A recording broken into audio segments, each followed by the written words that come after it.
नमस्कार दोस्तों, खुश रहो। इस वीडियो में आप सीबीएसई बोर्ड एग्ज़ाम 2024 कक्षा 10वीं हिंदी अ सेट 3 पेपर देख रहे हैं, जिसको हम हल करने की कोशिश करेंगे, जो कि 80 मार्क्स का और 3 घंटे का होता है। सामान्य निर्देश आप पढ़ सकते हैं। पेपर में 2 खंड हैं, खंड अ और खंड ब। खंड अ में एमसीक्यू टाइप प्रश्न पूछे गए हैं और खंड ब में वर्णनात्मक प्रश्न पूछे गए हैं। पेपर का खंड अ, जिसमें एमसीक्यू टाइप प्रश्न पूछे गए हैं, और सबसे पहले प्रश्न संख्या 1 में आप देख सकते हैं एक अपठित गद्यांश दिया गया है, जिस पर आधारित एक एक अंक के 5 एमसीक्यू टाइप प्रश्न पूछे गए हैं, 5 अंक के। दोस्तों, अपठित गद्यांश को आप इस तरह से हल कर सकते हैं। पहले गद्यांश को पढ़ें, फिर उस पर आधारित पूछे गए प्रश्नों को पढ़ें, और प्रश्नों को पढ़ने के बाद एक बार फिर से ध्यानपूर्वक अच्छे से यदि गद्यांश को पढ़ेंगे तो निश्चित रूप से आप पूछे गए प्रश्नों के सही उत्तर लिख पाएंगे।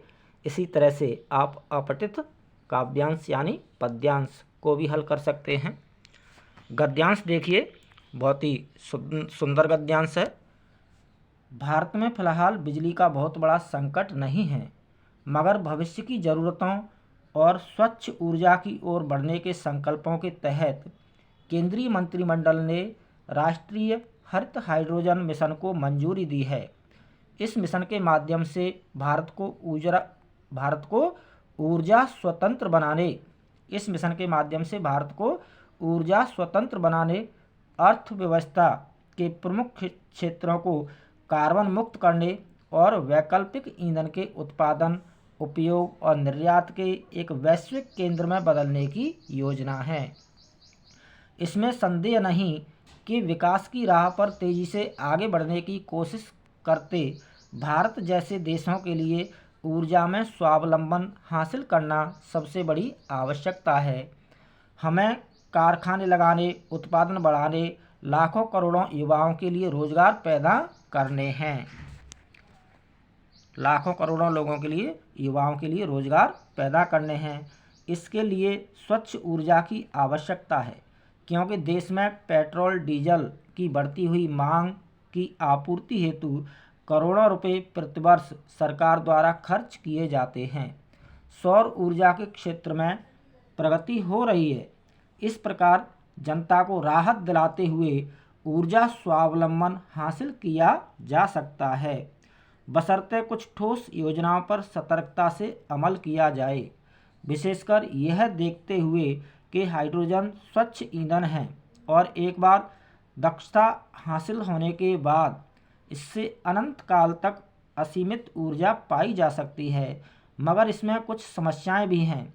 मुख्य अड़चन इसके भंडारण की है। यह अत्यंत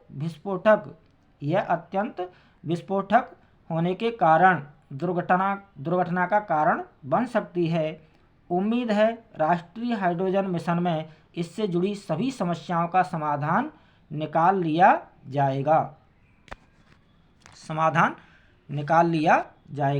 मसलन हाइड्रोजन ईंधन को सस्ता करना, कोयले की उपलब्धता का भी फिलहाल कोई संकट नहीं है, मगर ऊर्जा की बढ़ती मांग कोयले के भविष्य को धुंधला कर देती है। ऐसे में बेहतर होगा कि या तो परमाणु बिजली की तरफ बढ़ा जाए या फिर हाइड्रोजन ईंधन समेत स्वच्छ ऊर्जा के अन्य विकल्प आजमाए जाएं। बहुत ही सुंदर गद्यांश।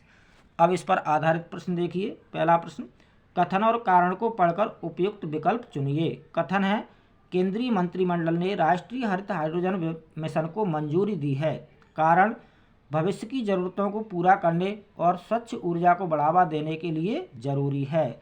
तो इसका सही उत्तर है सी, कथन सही है और कारण कथन की सही व्याख्या है। दोस्तों, मैं पेपर को सॉल्व कर चुका हूँ, इसलिए मुझे दोबारा से गद्यांश को पढ़ने की आवश्यकता नहीं है। तो पहले प्रश्न का सही उत्तर है सी, कथन सही है और कारण कथन की सही व्याख्या है। दूसरा प्रश्न, कौन सा कथन अनुच्छेद के अनुरूप नहीं है? तो इसका सही ऑप्शन है डी।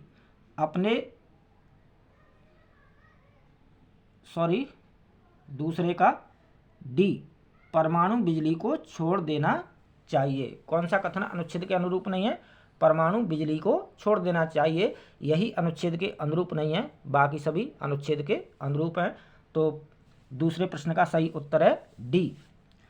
तीसरा प्रश्न, भारत अपने ऊर्जा व्यय को किस प्रकार सीमित कर सकता है? तो इसका सही उत्तर है सी, ऊर्जा स्वावलंबन हासिल करके। सी ऑप्शन सही है, ऊर्जा स्वावलंबन हासिल करके। चौथा प्रश्न, भारत को स्वच्छ ऊर्जा की आवश्यकता क्यों है? तो इसका सही उत्तर है ए, उत्पादन बढ़ाने और रोजगार पैदा करने के लिए। पांचवा प्रश्न, राष्ट्रीय हरित हाइड्रोजन मिशन के मुख्य उद्देश्य हैं भारत को? तो इसका सही उत्तर है डी, पहला और तीसरा सही है। भारत को ऊर्जा क्षेत्र में स्वतंत्र बनाना और वैकल्पिक ईंधन का उत्पादन करना। तो सही ऑप्शन है डी, पहला और तीसरा सही है। दूसरा प्रश्न, जिसमें एक अपठित काव्यांश दिया गया है, जिस पर आधारित एक एक अंक के 5 MCQ टाइप प्रश्न पूछे गए हैं। 5 अंक के जो काव्यांश है वो किसान पर आधारित है। काव्यांश देखिए, बहुत ही सुंदर काव्यांश है। हे ग्राम देवता नमस्कार, सोने चांदी से नहीं किंतु तुमने मिट्टी से किया प्यार। हे ग्राम देवता नमस्कार, जन कोलाहल से दूर कहीं एकाकी सिमटा सा निवास। रवि शशका उतना नहीं कि जितना प्राणों का होता प्रकाश। श्रम वैभव के बल पर करते हो जड़ में चेतन का विकास। दानों दानों में फूट रहे 100 दानों के हरे हास। यह है न पसीने की धारा, यह है गंगा की धवल धार। हे ग्राम देवता नमस्कार। ग्राम देवता यानी गांव का देवता अर्थात किसान। हद खुले अंग जिनमें केवल हैं कसे हुए कुछ अस्थिखंड। जिनमें दधीच की हड्डी है, यह है वज्र इंद्र का है प्रचंड। जो है गतिशील सभी ऋतु में, गर्मी वर्षा हो या कि ठंड। जब को देते हो पुरस्कार, देकर अपने को कठिन दंड। झोंपड़ी झुकाकर तुम अपनी ऊंचे करते हो राजद्वार। हे ग्राम देवता नमस्कार। बहुत ही सुंदर काव्यांश। अब इस पर आधारित प्रश्न देखिए। पहला प्रश्न, कथन और कारण पर विचार करते हुए सही विकल्प चुनिए। कथन है, किसान को किसी तरह का लालच नहीं है। कारण, किसान धन दौलत से ऊपर उठकर मिट्टी से प्रेम करता है, मिट्टी ही उसका जीवन है। तो इसका सही उत्तर है डी, कथन सही है और कारण कथन की सही व्याख्या है। डी ऑप्शन सही है। दूसरा प्रश्न, अंतिम पद में किसान की कौन सी विशेषताओं का वर्णन किया गया है?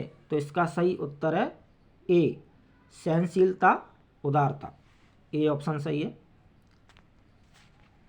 तीसरा प्रश्न, किसान के परिश्रम का परिणाम है। तो इसका सही उत्तर है सी, ऊसर भूमि का हरे भरे खेतों में बदलना।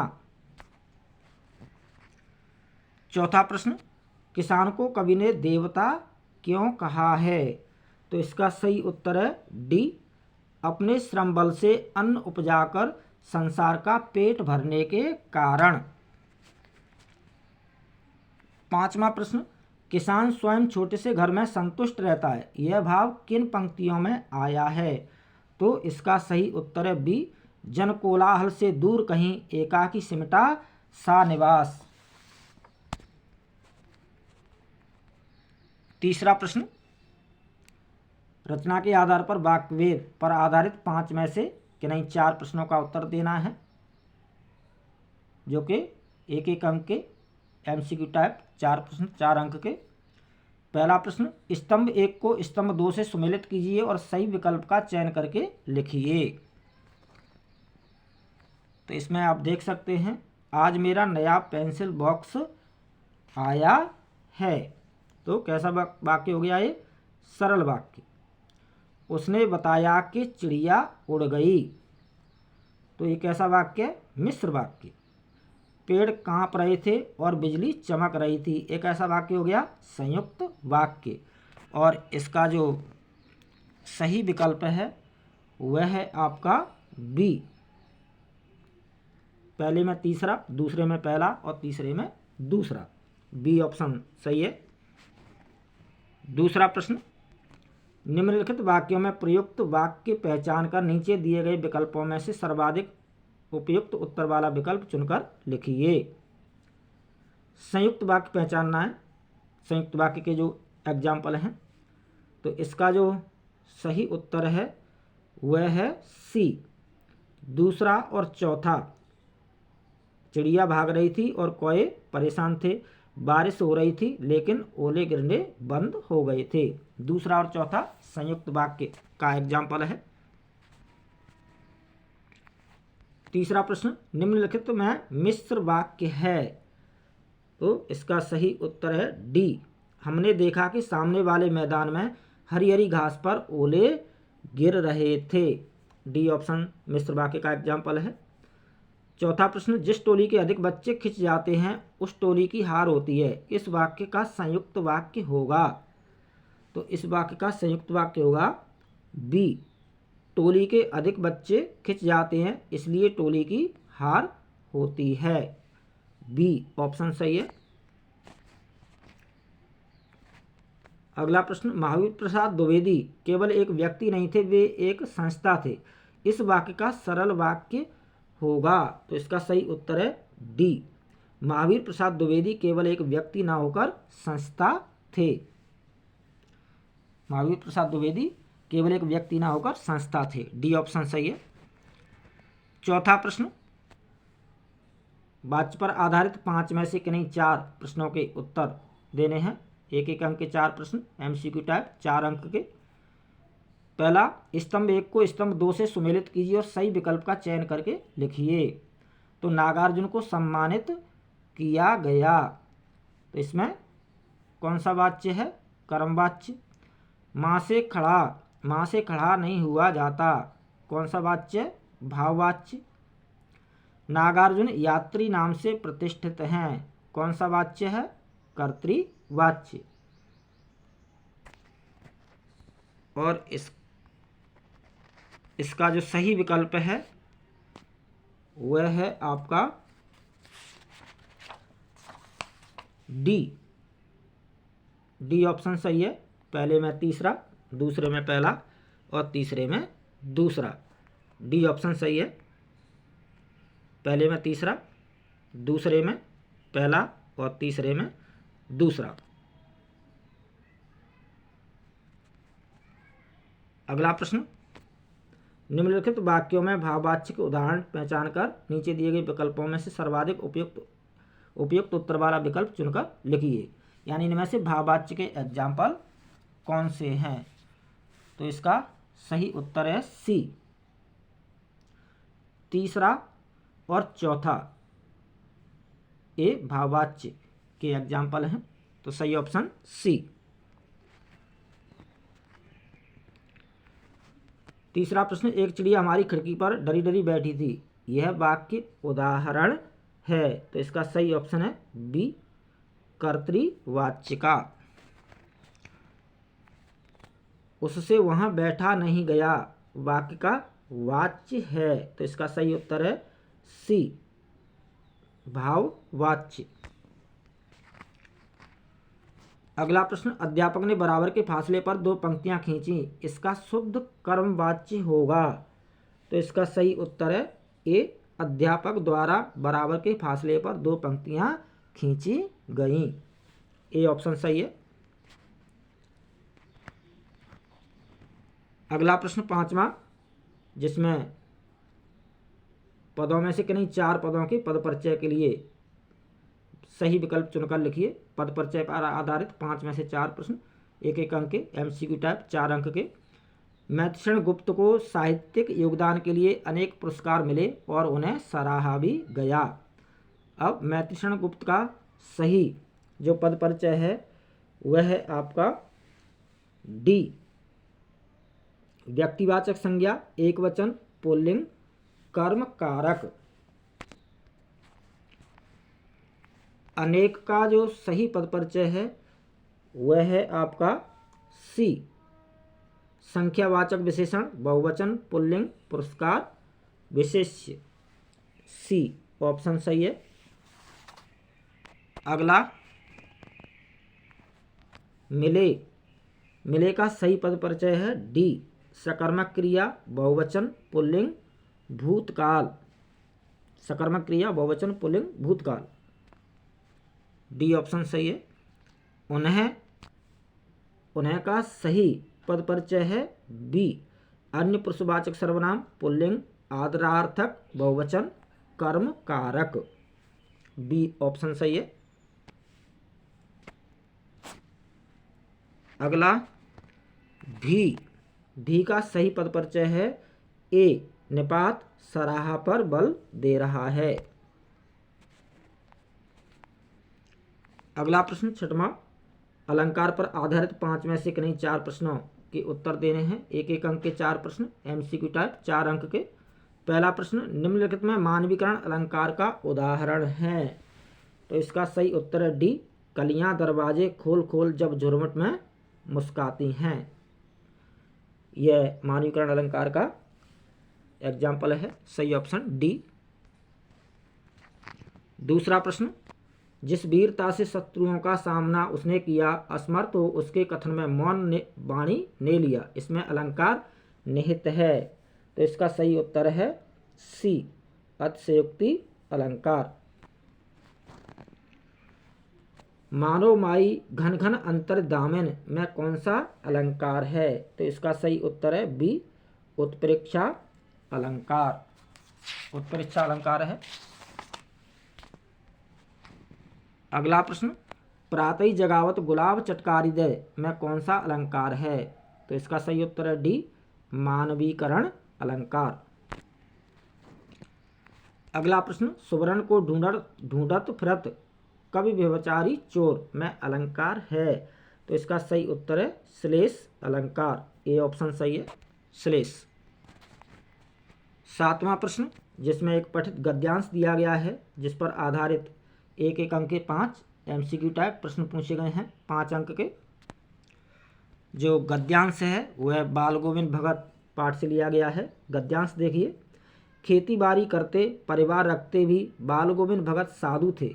साधु की सब परिभाषाओं में खरे उतरने वाले, कबीर को साहब मानते थे, उन्हीं के गीतों को गाते, उन्हीं के आदर्शों पर चलते, कभी झूठ नहीं बोलते, खरा व्यवहार रखते, किसी से भी दो टूक बात करने में संकोच नहीं करते, न किसी से खामखा झगड़ा मोल लेते, किसी की चीज़ नहीं छूते, न बिना पूछे व्यवहार में लाते। इस नियम को कभी कभी इतनी बारीकी तक ले जाते कि लोगों को कुतूहल होता।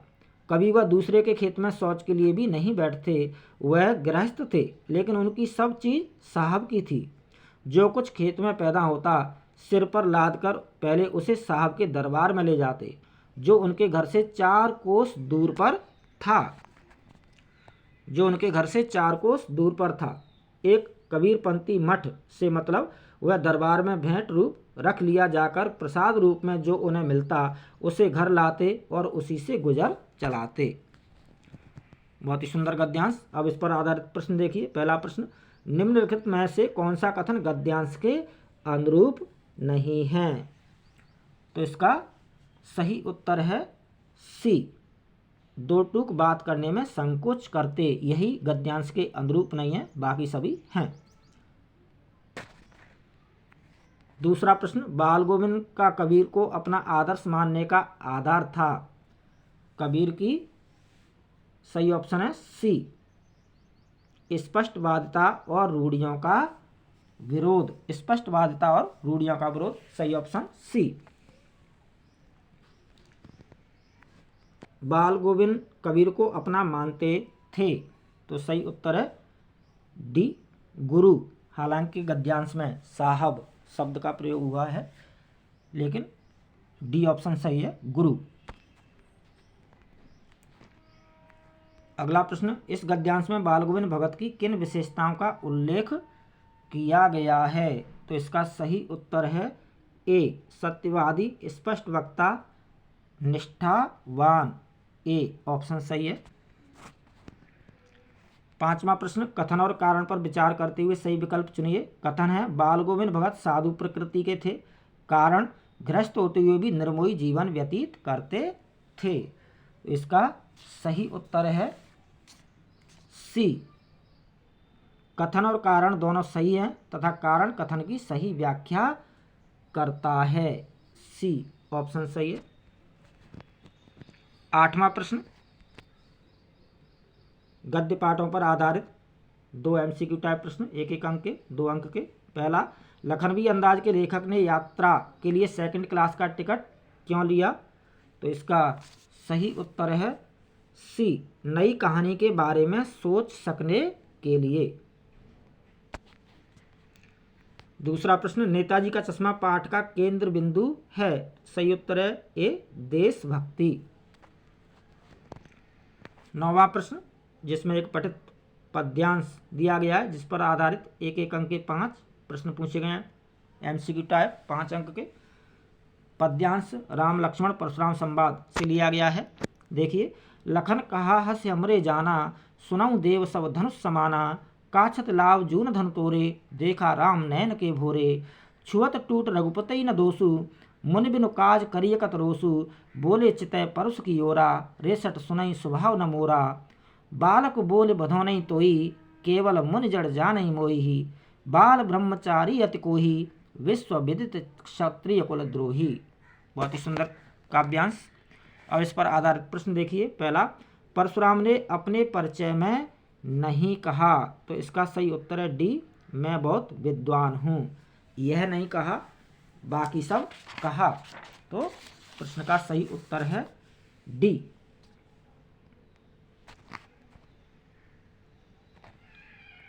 दूसरा प्रश्न, परशुराम ने लक्ष्मण का वध ना करने के लिए क्या तर्क दिया? तो इसका सही उत्तर है ए, वे बालक का वध नहीं करेंगे। तीसरा प्रश्न, परशुराम ने अपने फरसे की ओर देखा, इसका क्या भाव है? तो इसका सही उत्तर है डी, वे कमजोर नहीं फरसाधारी वीर हैं। चौथा प्रश्न, लक्ष्मण ने धनुष टूटने के लिए कौन से तर्क दिए? तो इसका सही उत्तर है सी, यानी सभी धनुष एक समान है, पुराना धनुष टूटने से क्या हानि क्या लाभ, और वह तो छूते ही टूट गया। तो सी ऑप्शन सही है, पहला दूसरा तीसरा। 5वां प्रश्न, पद्यांश में लक्ष्मण किन्हें संबोधित कर रहे हैं? तो इसका सही उत्तर है सी, परशुराम को। 10वां प्रश्न, कविताओं पर आधारित 2 प्रश्न MCQ टाइप 1-1 अंक के। पहला, उत्साह कविता की विशेषताएं हैं। तो इसका सही उत्तर है ए, पहला दूसरा यानी संबोधन शैली और खड़ी बोली। ए ऑप्शन सही है। दूसरा प्रश्न, यह दंतुरित मुस्कान कविता में कौन सा भाव मुखरित होता है? तो इसका सही उत्तर है डी, वात्सल्य का भाव। पेपर का खंड ब, जिसमें वर्णनात्मक प्रश्न पूछे गए हैं, प्रश्न संख्या 11। गद्य खंड पर आधारित 4 में से किन्हीं 3 प्रश्नों के उत्तर देने हैं।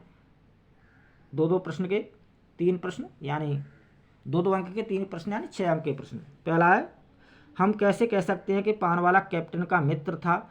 नेताजी का चश्मा पाठ के आधार पर लिखिए। तो इस प्रश्न का उत्तर आप इस तरह से दे सकते हैं, कैप्टन की मृत्यु का समाचार सुनाते समय पानवाले की आंखों में आंसू आ जाना साबित करता है कि वह उसका मित्र था। इस तरह से। दूसरा, कौशल्यान जी ने संस्कृति किसे कहा है? तो इस प्रश्न का उत्तर आप इस तरह से लिख सकते हैं, कौशल्यान जी ने नए आविष्कार अथवा तथ्यों को खोजने की प्रवृत्ति, योग्यता या प्रेरणा को संस्कृति कहा है। नए ज्ञान को खोजने की इच्छा या जिज्ञासा प्रवृत्ति, मानवता के लिए कल्याण या त्याग की प्रवृत्ति को संस्कृति कहा है। इस तरह से लिख सकते हैं। अगला, बिस्मिल्लाह खां के जीवन में रसूलन बाई और बतूलन बाई का क्या महत्व है? तो इस प्रश्न का उत्तर आप इस तरह से लिख सकते हैं, ठुमरी, दादरा, टप्पे आदि सुनकर संगीत की प्रेरणा मिलना, बचपन से ही संगीत की समझ बनना। इस तरह से कोई भी दो बिंदु लिखे जा सकते हैं अपेक्षित। अगला, एक कहानी यह भी से लिया गया, निहायत असहाय मजबूरी में लिपटा उनका यह त्याग कभी मेरा आदर्श नहीं बन सका। यह कथन किसके लिए कहा गया है और क्यों? इस प्रश्न का उत्तर आप इस तरह से लिख सकते हैं, यह कथन माँ का अपना कोई व्यक्तित्व नहीं। यह कथन माँ के लिए, लेखिका की माँ के लिए कहा गया है।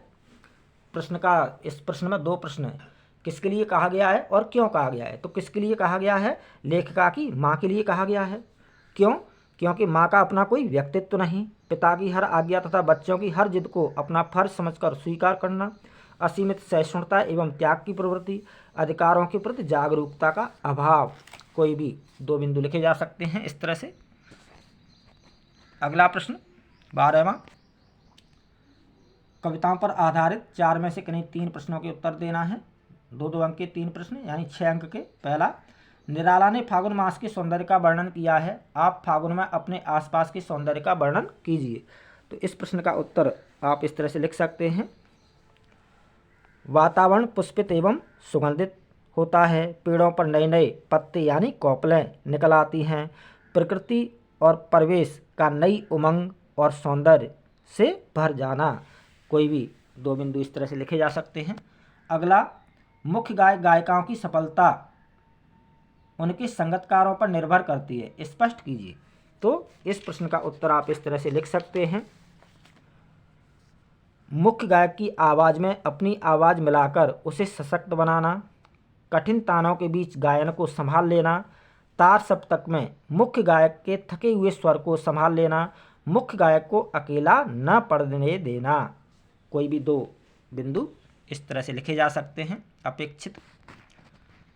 अगला प्रश्न, जयशंकर प्रसाद ने अपनी आत्मकथा न लिखने के क्या कारण गिनवाए हैं? तो इस प्रश्न का उत्तर आप इस तरह से लिख सकते हैं, निजी जीवन को सार्वजनिक न करने की इच्छा, जीवन सामान्य है, ऐसा कुछ विशेष नहीं जिसे लिखा जाए, जीवन की दुर्बलताओं के उल्लेख से दूसरों द्वारा सुख पाने की संभावना, जीवन रिक्त एवं अभावों से भरा हुआ है, प्रवंचनाओं और दुर्बलताओं को सबके सामने न लाने की इच्छा। कोई भी दो बिंदु लिखे जा सकते हैं इस तरह से अपेक्षित। अगला, उद्धव ने गोपियों को समझाने के लिए कौन सा उपदेश दिया और गोपियों को वह पसंद क्यों नहीं आया? तो इस प्रश्न का उत्तर आप इस तरह से लिख सकते हैं, उद्धव ने गोपियों को योग का संदेश एवं निर्गुण योग और निर्गुण ब्रह्म का उपदेश दिया। गोपियों को क्यों पसंद नहीं आया? तो कृष्ण के प्रति एकनिष्ठ प्रेम और समर्पण का भाव होने के कारण। उपदेश शुष्क और नीरस था, उपदेश कड़वी ककड़ी के समान था, गोपियों की विरह वेदना को बढ़ाने वाला था। इस तरह से अपेक्षित उत्तर लिखा जा सकता है, कोई भी दो बिंदु। अगला प्रश्न 13वां, पूरक पाठ्य पुस्तक पर आधारित 3 में से 2 प्रश्न करने हैं, 4-4 अंक के 2 प्रश्न यानी 8 अंक के। पहला, माता का जल पाठ में हमजोलियों के दल में मिलकर तारकेश्वर नाथ द्वारा किए गए किसी एक तमाशा का उल्लेख कीजिए, इनसे उन्हें किन जीवन मूल्यों की शिक्षा मिलती है?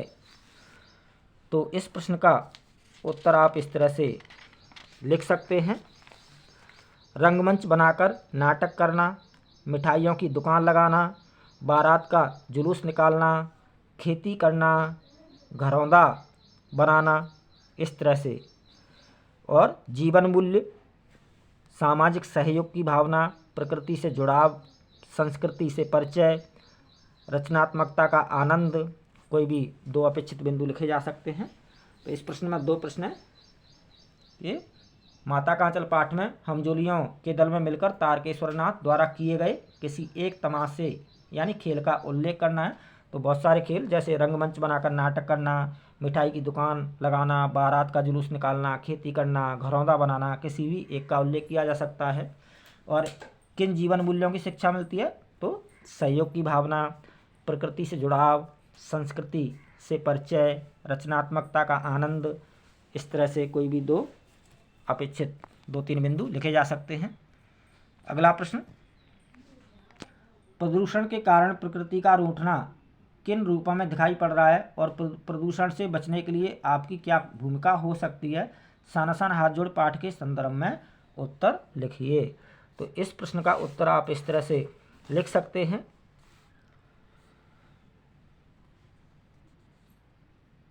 प्रकृति का रूठना, पहाड़ों पर प्रदूषण और ग्लोबल वार्मिंग के कारण बर्फ गिरने में कमी, नदियों में पानी कम होना, मौसम चक्र का बदलना, बाढ़ और भूकंप आना। कोई भी अपेक्षित 2 बिंदु लिखे जा सकते हैं। भूमिका, पर्यटन स्थलों पर गंदगी न फैलाना, पेड़ पौधे। भूमिका यानी आपकी क्या भूमिका हो सकती है? तो इसमें हमारी भूमिका हो सकती है पर्यटन स्थलों पर गंदगी ना फैलाना, पेड़ पौधे लगाना और उन्हें कटने से बचाना, नदियों नहरों में कूड़ा कचरा न डालना, प्रदूषण फैलाने वाले वाहनों का प्रयोग न करना। इस तरह से अपेक्षित 2 बिंदु लिखे जा सकते हैं। तो इस प्रश्न में 2 प्रश्न हो गए। प्रकृति का रूठना किन रूपों में दिखाई पड़ रहा है और आपकी क्या भूमिका हो सकती है? तो इस तरह से आप उत्तर लिख सकते हैं कि प्रकृति का रूठना यानी पहाड़ों पर प्रदूषण और ग्लोबल वार्मिंग के कारण बर्फ़ गिरने में कमी होना, नदियों में पानी का कम होना, मौसम चक्र का बदलना, बाढ़ और भूकंप आना, गर्मी, ग्लोबल वार्मिंग यानी गर्मी बढ़ना। तो ये प्रकृति के रूठने का उत्तर हो सकता है। और भूमिका में आपकी क्या भूमिका हो सकती है? पर्यटन स्थलों पर गंदगी ना फैलाना, पेड़ पौधे लगाना और उन्हें कटने से बचाना, नदियों नहरों में कूड़ा कचरा न डालना, प्रदूषण फैलाने वाले वाहनों का प्रयोग न करना। इस तरह से लिखा जा सकता है। अगला, अज्ञे जी ने हिरोशिमा की घटना के बारे में सुना पढ़ा था, लेकिन विस्फोट को उन्होंने कब और कैसे आत्मसात किया और उसका क्या परिणाम हुआ? मैं क्यों लिखता हूँ पाठ के आधार पर लिखिए। तो इस प्रश्न का उत्तर आप इस तरह से लिख सकते हैं। कब और कैसे यानी कब और कैसे आत्मसात किया? तो इसका उत्तर इस तरह से लिखेंगे, कब और कैसे लेखक की जापान यानी हिरोशिमा यात्रा के दौरान जले हुए पत्थर पर लंबी उजली छाया को देखकर आहत होना। इसका परिणाम क्या हुआ? तो परिणाम अनुभव का संवेदना के स्तर पर अनुभूति में बदलना, अनुभव का संवेदना के स्तर पर अनुभूति में बदलना, मन की पीड़ा का हिरोशिमा कविता के रूप में सृजन करना। इस तरह से लिखा जा सकता है इस प्रश्न का उत्तर। अगला प्रश्न जिसमें अनुच्छेद लेखन से संबंधित है, 3 में से किसी एक विषय पर 6 अंक का है। अनुच्छेद किस तरह से, 3 टॉपिक हैं, 3 में से किसी एक पर लिखना है, 6 अंक का प्रश्न है। अनुच्छेद किस तरह से लिखना चाहिए, इसके लिए आप चैनल पर अनुच्छेद लेखन वाला वीडियो देख सकते हैं। ये 3 टॉपिक दिए गए हैं, 3 में से एक पर लिखना था। अगला प्रश्न पत्र लेखन से संबंधित है, 5 अंक का है। इसके अथवा में भी पत्र लेखन से संबंधित है, दोनों में से किसी एक पर पत्र लिखना था। पत्र लेखन से संबंधित वीडियो आप चैनल पर देख सकते हैं। अगला प्रश्न 16वां, इसमें स्ववृत्त लेखन से संबंधित है, 5 अंक का प्रश्न और इसके अथवा में ईमेल लेखन से संबंधित है। चैनल पर आप रोजगार के लिए आवेदन पत्र सहित स्ववृत्त लेखन वाला वीडियो देख सकते हैं और ईमेल लेखन वाला वीडियो देख सकते हैं चैनल पर। अगला प्रश्न 17वां, विज्ञापन लेखन से संबंधित प्रश्न है, 4 अंक का और इसके अथवा में बधाई संदेश लेखन। तो चैनल पर आप विज्ञापन लेखन वाला वीडियो देख सकते हैं, किस तरह से विज्ञापन लिखना चाहिए, और संदेश लेखन वाला वीडियो भी आप चैनल पर देख सकते हैं, किस तरह से संदेश लिखना चाहिए। तो यह था दोस्तों कक्षा 10वीं हिंदी का CBSE बोर्ड एग्जाम 2024 का सेट 3 पेपर। बहुत बहुत धन्यवाद, हार्दिक शुभकामनाएं, all the best, good luck, जय हिंद।